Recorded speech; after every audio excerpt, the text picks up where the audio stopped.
اللہ کو نیند نہیں آتی ہے، نیند تو چھوڑیے اللہ کو اونگ تک نہیں آتی ہے۔ انسان جاگتا ہے، ابھی شب قدر کی رات آئے گی، انسان پوری رات جاگے گا، لیکن کبھی ایسا بھی ہوگا اس کی آنکھ لگ جائے گی، لیکن اللہ کی ذات یہ ہے کہ لا تأخذہ سنۃ ولا نوم، اللہ تبارک و تعالیٰ کو نیند کیا اونگ تک نہیں آتی ہے۔ لہو ما فی السماوات وما فی الارض، زمین کے اندر جو کچھ ہے اور آسمان کے اندر جو کچھ ہے، ان تمام چیزوں کا مالک اللہ ہے۔ من ذا الذی یشفع عنده الا باذنہ، اور کون ہے جو اللہ کی اجازت کے بغیر آپ کی سفارش کرے؟ میرے بھائیوں، آج بہت آسان یہ کہہ دینا کہ فلاں پیر ہماری سفارش کر دیں گے، بہت آسان ہے اس بات کو کہہ دینا شیخ عبد القادر جیلانی کی دامن کو پکڑ لیں گے ہم جنت میں چلے جائیں گے۔ میرے بھائیوں، قرآن کی آیت بتاتی ہے وَمَا ذَا الَّذِي يَشْفَعُ عِندَهُ إِلَّا بِإِذْنِهِ، اللہ کی اجازت کے بغیر نبی بھی آپ کی سفارش نہیں کر پائیں گے، اللہ جس کو اجازت دے گا وہی آپ کی سفارش کریں گے۔ سبيل الدموع سبيل مريح سلام علی عباده الذین اصطفى، اما بعد۔ محترم سامعین، آج ہم لوگوں نے اللہ رب العالمین کے فضل و کرم سے تیسرے پارے کی تلاوت سنی ہے۔ اس پارے کے اندر دو صورتیں ہیں، سورہ بقرہ کا کچھ حصہ ہے اور پھر سورہ آل عمران۔ سب سے پہلے ہم سورہ بقرہ کے کچھ حصے کو دیکھتے ہیں۔ تیسرے پارے کی پہلے صفحے میں آیت الکرسی کا بیان ہے، اللہ لا الہ الا هو الحی القیوم۔ آیت الکرسی کے تعلق سے سب سے پہلے ہم تین باتوں کو جانیں۔ پہلی بات تو یہ ہے کہ یہ آیت الکرسی قرآن کریم کی سب سے عظیم آیت ہے۔ آیت الکرسی قرآن کریم کی سب سے عظیم آیت ہے۔ حضرت ابی بن کعب رضی اللہ تعالیٰ عنہ کہتے ہیں کہ اللہ کے نبی صلی اللہ علیہ وسلم نے مجھ سے پوچھا، دریافت کیا کہ اے ابو منذر، یہ بتاؤ کتاب اللہ میں، اللہ کی کتاب میں سب سے عظیم آیت کون سی ہے؟ تو میں نے کہا اللہ و رسول عالم، اللہ اس کے رسول زیادہ جانتے ہیں۔ پھر وہ کہتے ہیں کہ اللہ کے نبی نے دوبارہ یہ سوال مجھ سے کیا تو میں نے اللہ کے نبی سے کہا کہ اللہ لا الہ الا هو الحی القیوم، یہ قرآن مجید کی سب سے عظیم آیت ہے۔ اس پر اللہ کے نبی صلی اللہ علیہ وسلم نے میرے سینے پر ہاتھ رکھا اور فرمایا علم مبارک ہو، یعنی آپ نے سچ کہا ہے، قرآن کریم کی سب سے عظیم آیت آیت الکرسی ہے۔ تو آیت الکرسی کے تعلق سے سب سے پہلی بات کہ قرآن کریم کی سب سے عظیم آیت ہے۔ اس کے بعد دوسری بات آیت الکرسی کے تعلق سے کہ جو آدمی ہر فرض نماز کے بعد اس آیت الکرسی کو پڑھتا ہے تو اللہ تبارک و تعالیٰ اس کو جنت میں ڈالے گا۔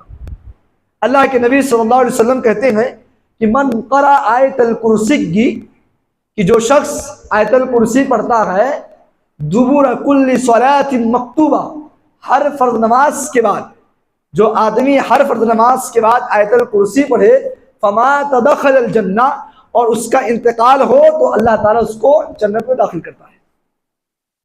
آیت الکرسی کے تعلق سے دو باتیں ہوئی۔ اور تیسری بات، آیت الکرسی پڑھ کر جب آدمی سوتا ہے تو اللہ آسمان سے ایک فرشتے کو نگرانی کے طور پر رکھ دیتا ہے، رات بھر فرشتہ اس کی نگرانی کرتا ہے۔ حضرت ابو ہریرہ رضی اللہ تعالیٰ عنہ کہتے ہیں کہ اللہ کے نبی صلی اللہ علیہ وسلم نے مجھے صدقہ فطر کی حفاظت کے لیے مقرر کیا، اور میں صدقہ فطر کی حفاظت کر رہا تھا۔ رات میں ایک آدمی آتا ہے اور گلے کو چوری کرنے لگتا ہے، رات میں ایک آدمی آتا ہے اور گلے کو چوری کرنے لگتا ہے، میری نیند کھلتی ہے اور میں اس آدمی کو پکڑ لیتا ہوں۔ اس کے بعد میں اس آدمی سے کہتا ہوں کہ اللہ کے نبی صلی اللہ علیہ وسلم سے صبح ملاقات کریں گے، یہ بات اللہ کے نبی تک پہنچے گی، اس کے بعد میں چھوڑوں گا۔ حضرت ابو ہریرہ کہتے ہیں کہ وہ آدمی اپنی غربت کا ذکر کیا کہ میں بہت غریب ہوں، میں کلاس ہوں، فقیر ہوں، میرے بچے بھوک سے بلک رہے ہیں، اس وجہ سے میں آ کر چوری کیا ہوں۔ حضرت ابو ہریرہ کہتے ہیں کہ اس کی اس محتاجگی پر، اس کے اس الفاظ پر میں نے اس کو چھوڑ دیا۔ صبح اللہ کے نبی صلی اللہ علیہ وسلم نے پوچھا، اے ابو ہریرہ تمہارے قیدی کے ساتھ تمہارا کیا معاملہ ہوا؟ حضرت ابو ہریرہ رضی اللہ تعالیٰ عنہ کہتے ہیں، اللہ کے نبی میں نے اس کو گلہ پکڑتے ہوئے پکڑا، اور اس کو پکڑنے کے بعد جب اس کو یہ کہا کہ نبی تک یہ بات پہنچاؤں گا، تو اس نے اپنی غربت کا ذکر کیا، بچوں کا ذکر کیا۔ اے اللہ کے نبی مجھے درد ہوا، میں نے اس کو چھوڑ دیا۔ اللہ کے نبی نے کہا، اے ابو ہریرہ اس آدمی سے ہوشیار رہنا، کیوں؟ کیونکہ وہ جھوٹ بول رہا تھا اور کل پھر آئے گا۔ اللہ کے نبی نے کہا کل پھر آئے گا۔ حضرت ابو ہریرہ رضی اللہ تعالیٰ عنہ کے ساتھ دوسرے دن میں یہی معاملہ ہوا۔ پھر اللہ کے نبی تک یہ بات پہنچی، پھر اللہ کے نبی نے یہی بات کہی کہ اے ابو ہریرہ اس سے ہوشیار رہنا، پھر اگلے دن وہ آئے گا۔ تیسرے دن جب وہ آدمی آتا ہے، حضرت ابو ہریرہ رضی اللہ تعالیٰ عنہ کہتے ہیں کہ وہ گلے کو سمیٹ رہا تھا، میں اس کو پکڑ لیتا ہوں اور کہتا ہوں نہیں اب نہیں چھوڑوں گا، آج تمہارا تیسرا دن ہے، میں تم کو نہیں چھوڑوں گا۔ یہ بات اللہ کے نبی تک پہنچے گی، اس کے بعد معاملہ حل ہوگا۔ وہ آدمی کہتا ہے کہ اے ابو ہریرہ مجھے اس بار چھوڑ دیجئے، میں آپ کو ایک بات بتاتا ہوں، اللہ تبارک و تعالیٰ آپ کی نگرانی کرے گا، آپ اس چیز کو پڑھ لینا۔ وہ بتاتا ہے کہ آیت الکرسی پڑھنا، اللہ تبارک و تعالیٰ آسمان سے ایک فرشتے کو آپ کی نگرانی کے لیے مقرر کر دے گا۔ اس کے بعد حضرت ابو ہریرہ رضی اللہ تعالیٰ نے اس کو پھر چھوڑ دیتے ہیں۔ صبح اللہ کے نبی سے جب ملاقات ہوتی ہے تو اللہ کے نبی صلی اللہ علیہ وسلم کہتے ہیں، اے ابو ہریرہ آج قیدی کا کیا معاملہ تھا؟ حضرت ابو ہریرہ کہتے ہیں، اللہ کے نبی صلی اللہ علیہ وسلم اس نے ایسے سی بات کہی ہے اور مجھے یہ بتلایا ہے کہ اگر تم آیت الکرسی پڑھ لو گے تو اللہ آسمان سے تمہاری حفاظت کے لیے ایک فرشتے کو نازل کرے گا، وہ فرشتہ تمہاری نگرانی کرے گا۔ اللہ کے نبی کہتے ہیں، اے ابو ہریرہ اس آدمی نے یہ بات تو سچ کہی ہے، اور تو ہمیشہ جھوٹ بولتا تھا، ہمیشہ جھوٹ بولتا تھا، لیکن آج جو بات آپ کو بتایا ہے اس نے وہ سچ بولا ہے۔ اس کے بعد اللہ کے نبی ابو ہریرہ سے کہتے ہیں، ابو ہریرہ آپ کو پتا بھی تھا وہ کون تھا؟ ابو ہریرہ کہتے نہیں اللہ کے نبی معلوم تو نہیں تھا۔ اللہ کے نبی کہتے ہیں وہ شیطان تھا، شیطان تھا۔ اب اس سے پتہ یہ چلا کبھی شیطان بھی کبھی کبھی اچھے کام کے لیے آ جاتا ہے، کبھی کبھی شیطان بھی کوئی علم بتا دیتا ہے، جیسے کہ حضرت ابو ہریرہ کو بتایا کہ آیت الکرسی پڑھ لو تو تم کو اللہ تبارک و تعالی آسمان سے فرشتے کو نگرانی کے طور بھیجے گا۔ تو یہ آیت الکرسی کی تعلق سے تین باتیں تھیں۔ پہلی بات، آدمی یہ جانے کی عظیم آیت ہے قرآن کریم کی۔ دوسری بات، ہر نماز کے بعد اگر آپ پڑھتے ہو تو جنت میں داخل ہو جاؤ گے۔ اور تیسری بات کہ اگر رات کے وقت اس کو پڑھ کر سو جاتے ہو تو اللہ آسمان سے فرشتے کو مقرر کر دے گا حفاظت کے لیے۔ آئیے اس آیت کے ترجمے کو دیکھتے ہیں۔ اللہ تبارک و تعالیٰ فرماتا ہے، اللہ لا الہ الا هو الحی القیوم، اللہ کے علاوہ کوئی معبود نہیں، صرف اللہ ہی ہے عبادت کے لائق، اللہ کے علاوہ کوئی معبود نہیں ہے۔ الحی القیوم، اور اللہ تبارک و تعالی حی ہے یعنی زندہ ہے، اللہ کو موت نہیں آنے والی ہے، اللہ ہمیشہ زندہ رہے گا۔ وَلَا تَأْخُذْهُ سِنَةٌ وَلَا نَوْمٌ، اور اللہ کو نیند نہیں آتی ہے۔ نیند تو چھوڑیے، اللہ کو اونگ تک نہیں آتی ہے۔ انسان جاگتا ہے، ابھی شب قدر کی رات آئے گی، انسان پوری رات جاگے گا، لیکن کبھی ایسا بھی ہوگا اس کی آنکھ لگ جائے گی۔ لیکن اللہ کی ذات یہ ہے کہ لا تأخذہ سنۃ ولا نوم، اللہ تبارک و تعالیٰ کو نیند کیا اونگ تک نہیں آتی ہے۔ لہ ما فی السماوات وما فی الارض، زمین کے اندر جو کچھ ہے اور آسمان کے اندر جو کچھ ہے، ان تمام چیزوں کا مالک اللہ ہے۔ من ذا الذی یشفع عندہ الا باذنہ، اور کون ہے جو اللہ کی اجازت کے بغیر آپ کی سفارش کرے؟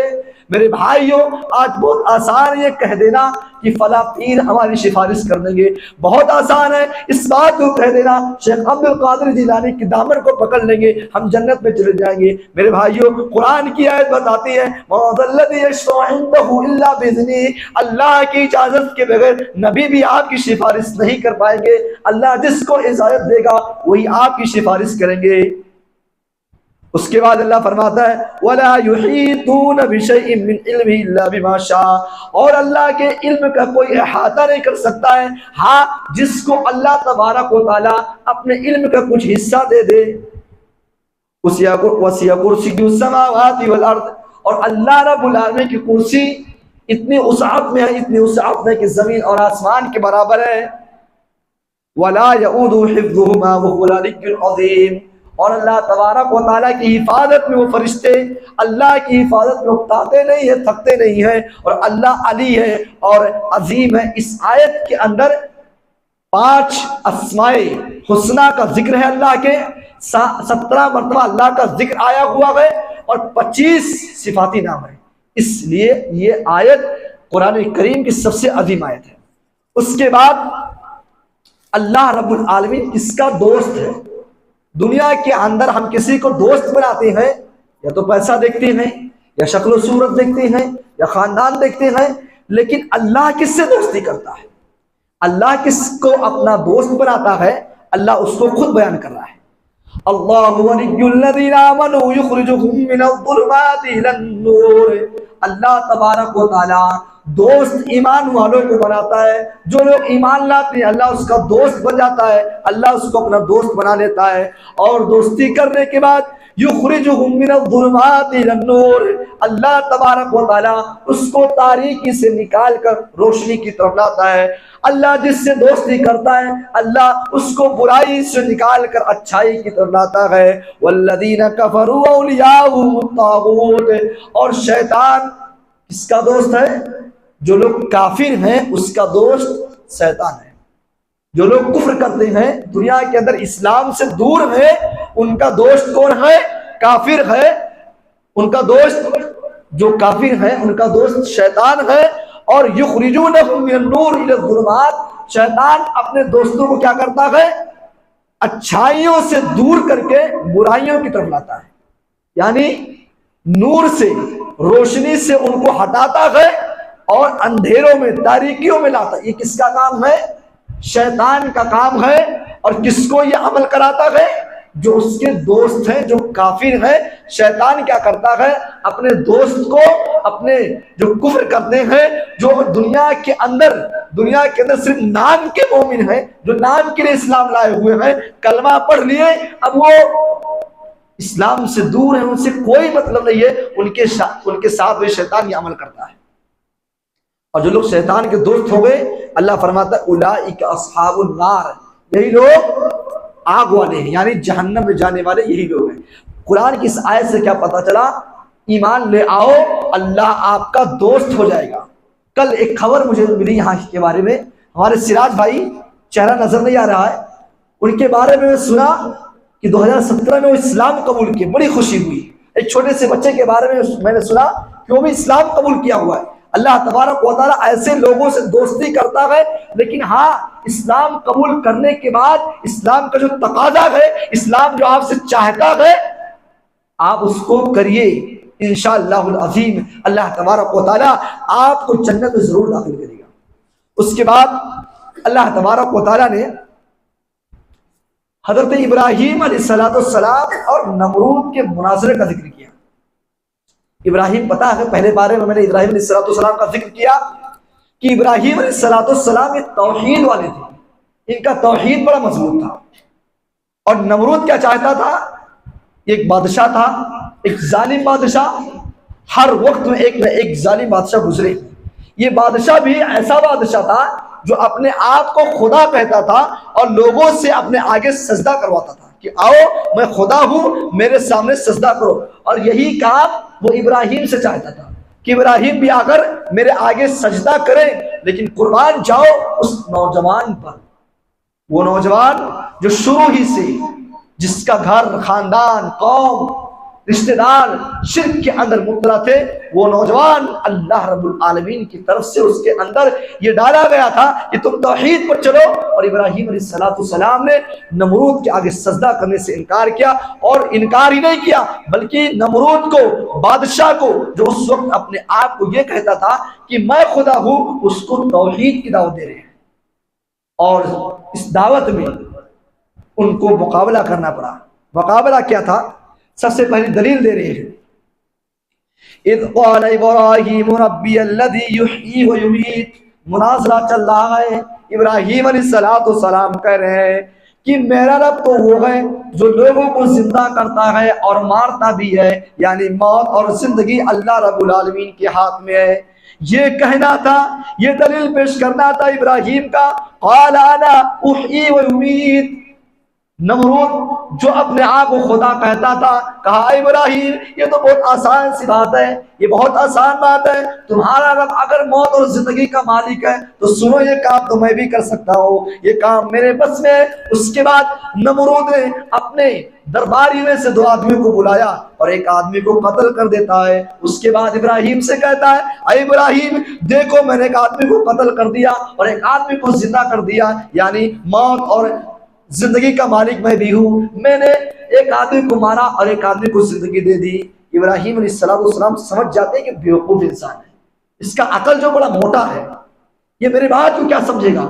اس کے بعد ابراہیم علیہ السلام ایسی دلیل لاتے ہیں کہ ایسی دلیل اس کے سامنے پیش کی جائے اس کا عقل کیا، اس کی زبان بند ہو جائے، اور لایا بھی۔ فرمایا قال ابراہیم فإن اللہ یأتی بالشمس من المشرق فأت بها من المغرب فبہت الذی کفر۔ ابراہیم علیہ السلام نے کہا اے نمرود چلو کچھ منٹ کے لیے، کچھ ٹائم کے لیے میں یہ بات مان لیتا ہوں کہ موت اور زندگی کے مالک آپ تو ہو گئے ہو، لیکن ہاں ایک اور دلیل میرے پاس ہے، ایک سوال میرے پاس ہی ہے کہ میرا رب تو وہ ہے جو سورج کو پورب سے نکالتا ہے اور پچھم میں ڈبوتا ہے۔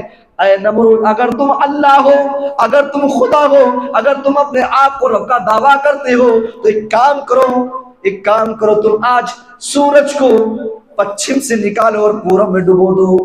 اگر یہ کام تم کر دیتے ہو تو ہم تم کو اپنا رب مانیں گے۔ یہ سننا تھا کہ قرآن کہتا ہے فَبُهِتَ الَّذِي كَفَرَ، آواز بند ہو گئی، نمرود کی آواز بند ہو گئی، وہ زبان نہیں کھول پا رہا ہے۔ ایسی دلیل حضرت ابراہیم علیہ السلام پیش کر دیے۔ یہ واقعہ، یہ مناظرہ بتانے کا مقصد یہ ہے کہ اگر توحید کے لیے بڑے سے بڑے آدمی سے لڑنا پڑے تو آپ لڑ جائیں، آپ کو اگر کسی سے مقابلہ کرنا پڑے توحید کے معاملے میں آپ مقابلہ کریں، مناظرہ کریں، آپ ڈیبیٹ کریں توحید کے معاملے میں۔ اور پتہ یہ چلا کہ ایک نوجوان کو شروع ہی سے اپنی توحید کو مضبوط بنانا چاہیے تاکہ آگے چل کر کوئی آپ کے توحید کو کمزور نہ کر سکے۔ یہ ابراہیم علیہ السلام کی زندگی سے پتہ چلتا ہے۔ اس کے بعد اللہ رب العالمین صدقے کا ذکر کر رہا ہے۔ اگر آپ دنیا کے اندر کسی کو ہدیہ دیتے ہیں، کسی کو صدقہ دیتے ہیں، یاد رکھو اگر 2 عمل آپ کرتے ہو اللہ اس عمل کا ذکر بھی کر رہا ہے۔ اگر آپ صدقہ دے کر 2 عمل ایسا کرتے ہو جس کا ذکر اللہ نے کیا ہے تو آپ کا صدقہ برباد ہو جائے گا۔ آپ سوچتے ہو کہ ہم اللہ کے راستے میں خرچ کرتے ہیں، لیکن 2 عمل آپ کے پاس اگر ہے، صدقہ دینے کے بعد، کسی کے ساتھ احسان کرنے کے بعد آپ نے 2 عمل کر دیا، آپ کو وہ احسان برباد ہو جائے گا۔ اللہ رب العالمین فرماتا ہے یا ایھا الذین آمنوا لا تبطلوا صدقاتکم بالمن والاذی، اے لوگو جو ایمان لائے ہو اپنے صدقے کو برباد مت کرو۔ کس چیز کے ذریعے سے؟ احسان کو جتلا کر کے، بالمن والاذی، پہلی بات احسان کو جتلا کر کے، اور دوسری بات تکلیف دے کر کے۔ آپ کسی کو صدقہ دے رہے تھے، آپ نے کسی کو ہدیہ دیا، آپ نے کسی کو زکوٰۃ دیا، اگر آپ نے دیا، آپ نے کسی کے ساتھ کوئی احسان کیا، کسی کا ہیلپ کیا، کسی کی مدد کر دیا آپ نے، اور آپ نے اس کو احسان جتلایا کہ میں نے آپ کے ساتھ یہ کیا، میں نے آپ کو یہ دیا، یاد رکھو آپ کا یہ صدقہ برباد ہو جائے گا، آپ کی یہ نیکی برباد ہو جائے گی۔ اور اللہ کے نبی کیا کہتے ہیں؟ اللہ کے نبی کہتے ہیں، حضرت ابو ذر غفاری رضی اللہ تعالیٰ عنہ اس حدیث کے راوی ہیں، ثلاثۃ لا یکلمهم اللہ یوم القیامۃ ولا یزکیہم ولا ینظر الیہم ولہم عذاب علیم، کہ اللہ تبارک و تعالیٰ قیامت کے دن 3 لوگوں سے گفتگو نہیں کرے گا، 3 لوگوں سے بات چیت نہیں کرے گا۔ وہ 3 لوگ کون ہیں؟ اللہ رب العالمین جس سے قیامت کے دن بات چیت نہیں کرے گا، جن کے طرف رحمت کی نظر سے دیکھے گا نہیں، اور ان کو پاک بھی نہیں کرے گا، اور ان کو اللہ رب العالمین جہنم کے اندر دردناک عذاب دے گا۔ وہ 3 لوگ کون ہیں؟ المسبل، جو لوگ اپنے پینٹ کو، اپنے ازار کو اور اپنے تہبند کو ٹخنے سے نیچے رکھتے ہیں، یہ تکبر کی علامت۔ اللہ تبارک و تعالیٰ قیامت کے دن ان سے بات چیت نہیں کرے گا، نہ ان کو دیکھے گا اور نہ ان کو پاک کرے گا، بلکہ جہنم کے اندر ڈال دے گا۔ اور دوسرا وہ آدمی المنان احسان کر کے جتلا دینے والا۔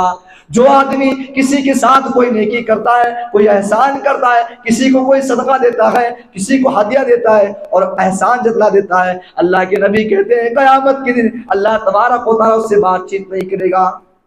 والمنفق سلعته بالحلف الكاذب، اور جو اپنے مال کو جھوٹی قسم کھا کر بیچتا ہے، اللہ تبارک و تعالیٰ قیامت کے دن اس انسان سے بھی بات نہیں کرے گا۔ اور جس سے اللہ تعالیٰ بات نہ کرے تو بتائیے کون ہے جو اس کو جنت میں داخل کر سکتا ہے؟ وہ آدمی وَلَهُمْ عَذَابٌ النَّارِ، جہنم کے اندر ہوگا، وَلَهُمْ عَذَابٌ أَلِيمٌ، جہنم کے اندر اللہ تبارک و تعالیٰ دردناک عذاب دے گا۔ اس لیے ہم سب کو صدقہ دینے کے بعد یا نیکی کرنے کے بعد احسان نہیں جتلانا چاہیے، اور کسی کو تکلیف بھی، جس کو آپ صدقہ دے رہے ہیں، جس کے ساتھ آپ نیکی کر رہے ہیں، آپ تکلیف بھی نہ دیں۔ یہ دو چیزیں ہیں جو آپ کے نیک عمل کو برباد کر دیں گے، اس لیے آپ اس سے بچیں۔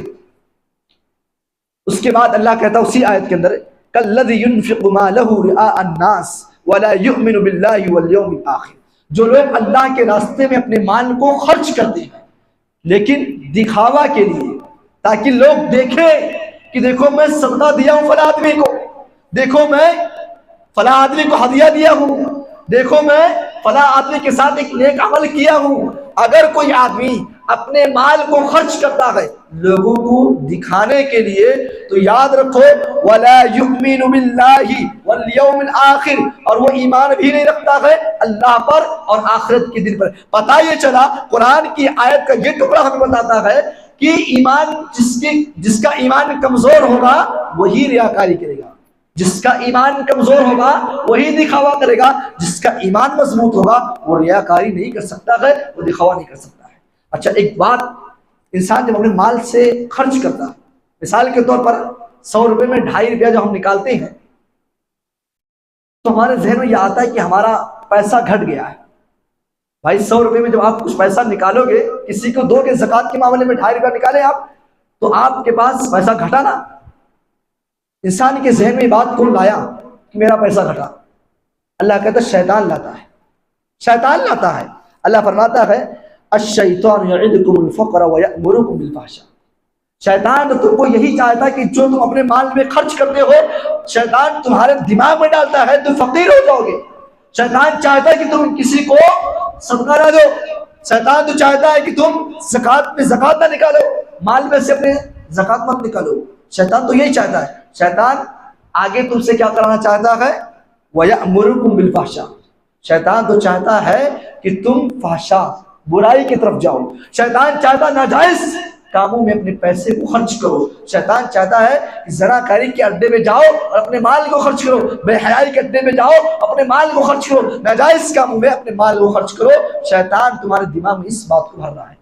لہذا پتہ یہ چلا کہ ہمیں صدقہ دینے کے بعد احسان نہیں جتلانا چاہیے اور تکلیف بھی نہیں دینی چاہیے اس آدمی کو۔ اس کے بعد جب صدقے کا ذکر چل رہا ہے تو یہ بھی سنتے جاؤ کہ اللہ تعالیٰ یہ بھی کہتا ہے صدقہ چھپا کر دینا یہ زیادہ بہتر ہے، صدقہ چھپا کر دینا یہ زیادہ بہتر ہے۔ آدمی اگر ظاہری طور پر دے رہا ہے جائز ہے، درست ہے، صحیح ہے، اچھا ہے، لیکن چھپا کر دو گے تو تمہارے لیے زیادہ بہتر ہے، یہ اللہ خود کہہ رہا ہے۔ یو تبدوا الصدقات فنعما ہی، اور لوگوں اگر تم صدقہ کو خرچ کرتے ہو ظاہری طور پر یہ بھی تمہارے لیے اچھا ہے۔ وَيُو تُخْفُوهَا وَتُؤْتُوهَا الْفُقَرَاءَ، اور اگر تم اپنے صدقے کو خفیہ طور پر پوشیدہ طور پر خرچ کرتے ہو اور فقراء کو دیتے ہو، مسکینوں کو دیتے ہو، محتاجوں کو دیتے ہو، فَهُوَ خَيْرٌ لَكُمْ، تو یہ تمہارے لیے زیادہ بہتر ہے۔ پتہ یہ چلا کہ صدقے کو چھپا کر دینا چاہیے، اور اللہ اسی صفحے کے آخری میں فرماتا ہے الذین ينفقون اموالهم باللیل والنہار سرا وعلانیۃ فلهم اجرهم عند ربهم ولا خوف علیہم ولا هم يحزنون، اور جو لوگ اللہ کے مال میں، اللہ کے دیے ہوئے مال میں سے خرچ کرتے ہیں، دن میں بھی خرچ کرتے ہیں، رات میں بھی خرچ کرتے ہیں، اور چھپا کر خرچ کرتے ہیں اور ظاہری طور پر خرچ کرتے ہیں، فَلَهُمْ أَجْرُهُمْ عِنْدَ رَبِّهِمْ، وہ ڈرے نہ، وہ خوف نہ کھائے، ان کا یہ اجر، ان کا یہ بدلہ اللہ تبارک و تعالیٰ کے پاس ہے۔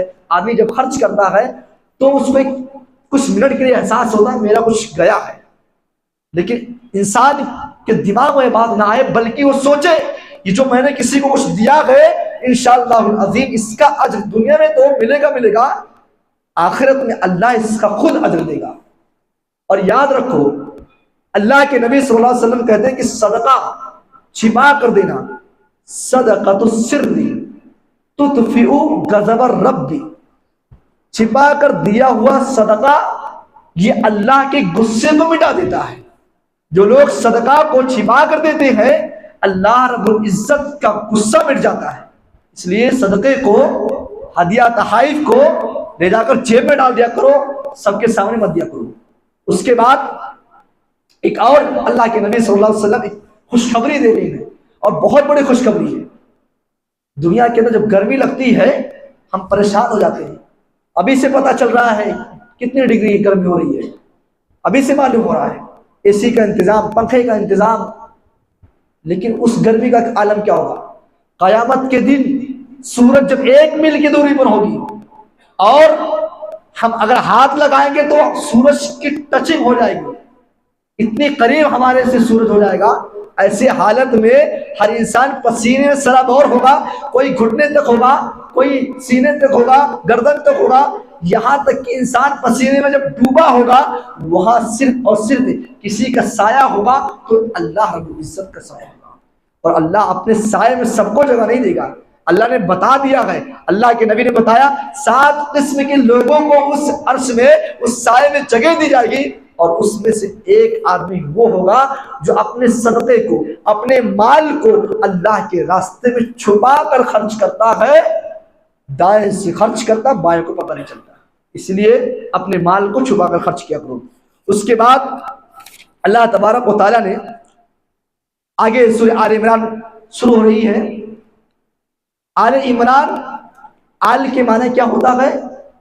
بیوی بچے ماننے والے، اور عمران یہ حضرت مریم علیہ السلام کے والد کا نام، اور اس کے بعد حضرت عیسیٰ اور یحییٰ کے نانا کا نام تھا۔ اس کے بعد آپ دیکھیں کہ اس سورت کے اندر عمران کی بیوی، مفسرین نے ان کا نام حنہ بنت فاقود لکھا ہے۔ عمران کی بیوی کا بھی ذکر ہے، بیٹی مریم کا ذکر ہے، نواسوں کا ذکر ہے عیسیٰ اور یحییٰ کا، اور داماد زکریا کا بھی ذکر ہے۔ اسی لیے اس سورت کو آل عمران کہا گیا۔ آئیے اس سورت کے اندر دیکھتے ہیں۔ سب سے پہلی بات اللہ رب العالمین نے اس سورت کے دوسرے صفحے میں جو کی ہے کہ دنیا کے اندر انسان کو فطری طور پر جس سے محبت ہوتی ہے وہ کیا ہے؟ اللہ رب العالمین فرماتا ہے زُيِّنَ لِلنَّاسِ حُبُّ الشَّهَوَاتِ مِنَ النِّسَاءِ وَالْبَنِينَ وَالْقَنَاطِيرِ الْمُقَنطَرَةِ مِنَ الذَّهَبِ وَالْفِضَّةِ وَالْخَيْلِ الْمُسَوَّمَةِ وَالْأَنْعَامِ وَالْحَرْثِ۔ اور لوگوں، انسان کے دلوں میں، لوگوں کے دلوں میں جو انسان فطری طور پر جس چیز کو محبت کرتا ہے، جس چیز کو پسند کرتا ہے، اس میں سب سے پہلی چیز عورت ہے۔ بچہ پیدا ہوا، پڑھائی لکھائی کیا، 18 سے 20 سال کی عمر ہوا، سب سے پہلے اس کو عورت چاہیے، سب سے پہلے۔ اور اللہ نے اس بات کو فرمایا بھی ہے قرآن کریم کے دوسرے پارے کے اندر۔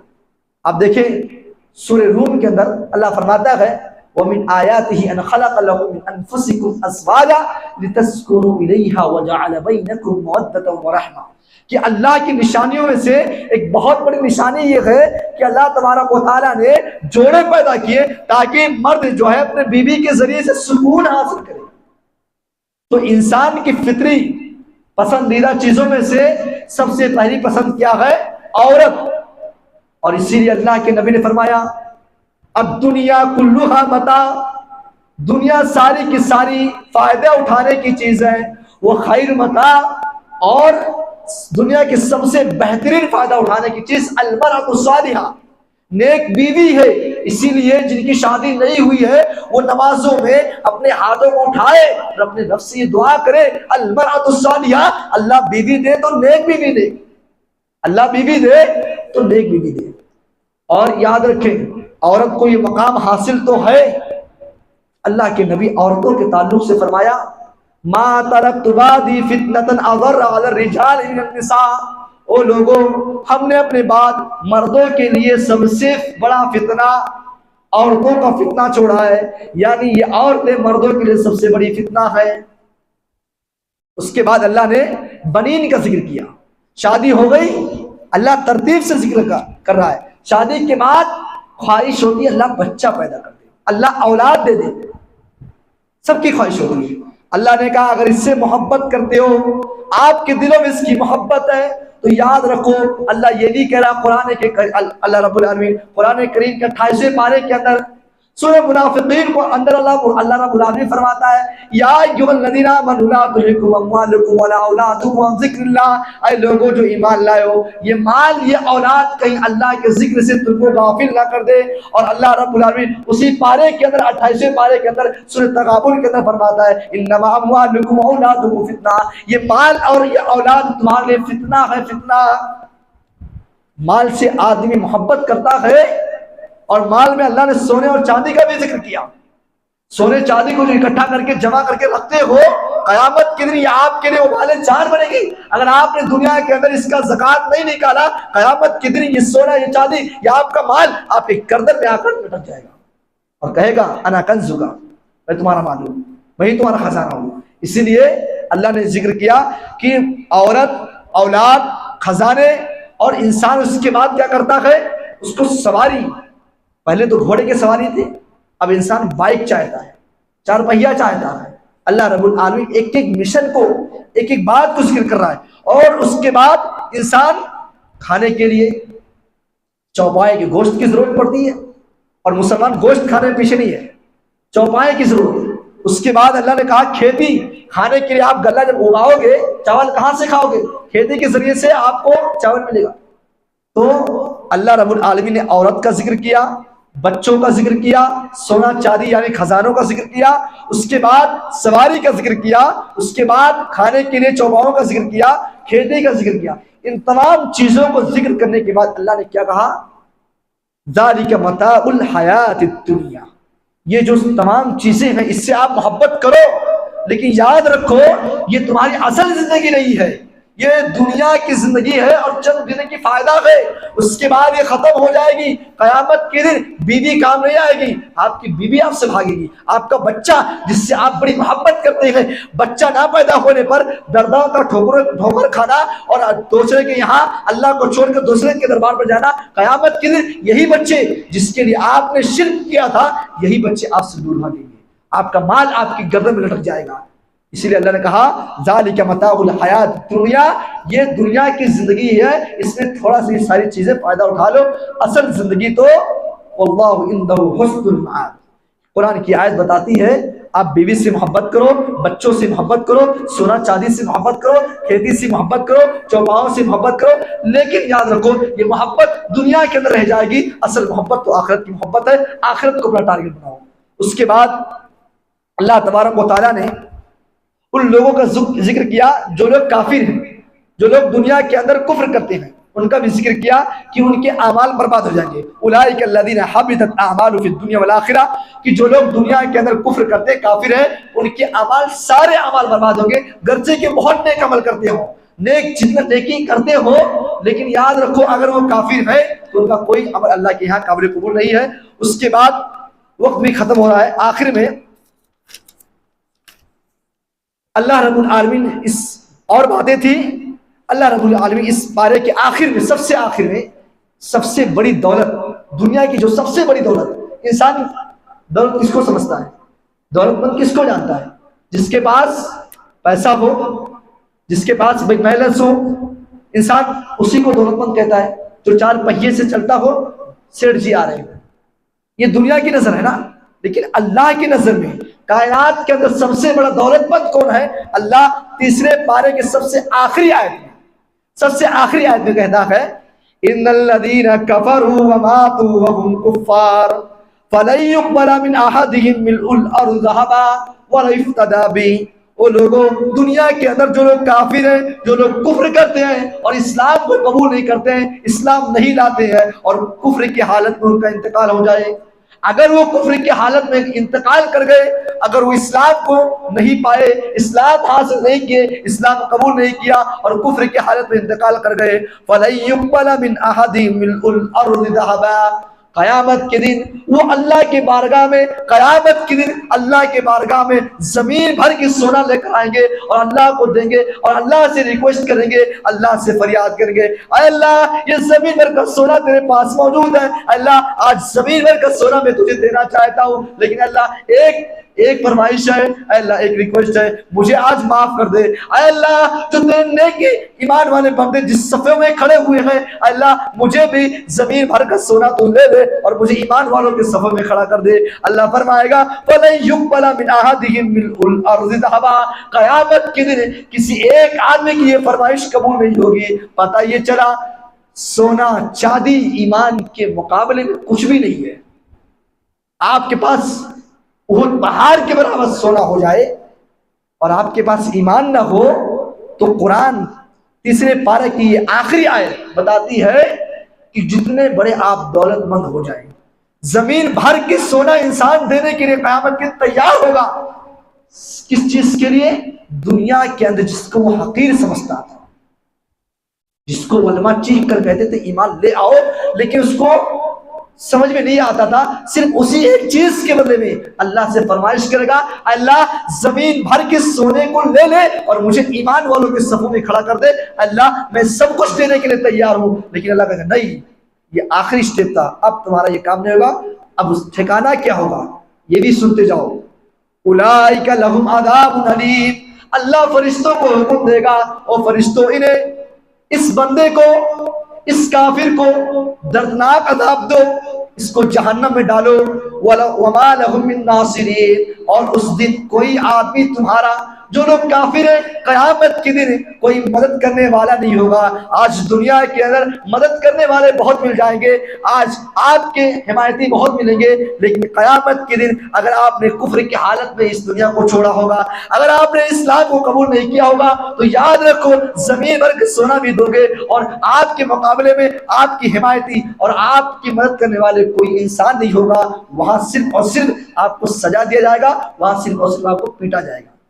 اس لیے میرے بھائیوں، ہم نے ایک پارے کی تلاوت سنی، اس میں سے کچھ منتخب جو اہم چیزیں مجھے معلوم ہوئی میں نے آپ کے سامنے وہ بھی رکھا۔ اللہ رب العالمین سے دعا ہے کہ اللہ تبارک و تعالیٰ ان تمام جو آپ کے سامنے تمام باتیں پیش کی گئی ہیں، چاہے صدقے کے تعلق سے ہو، چاہے ایمان کے تعلق سے ہو، چاہے آیت الکرسی کے تعلق سے ہو یا دین کے تعلق سے ہو، تمام چیزوں پر ہم سب کو عمل کرنے کی توفیق عطا فرمائے اور اللہ رب العالمین ہماری اس حاضری کو قبول فرمائے۔ اللہ تبارک و تعالیٰ آج ہم نے جو تراویح پڑھی ہے اور قرآن کریم کی تیسرے پارے کی جو تلاوت سنی ہے، اللہ تبارک و تعالیٰ اس کو بھی قبول فرمائے، آمین۔ وآخر دعوانا ان الحمد للہ رب العالمین، السلام علیکم ورحمۃ اللہ وبرکاتہ۔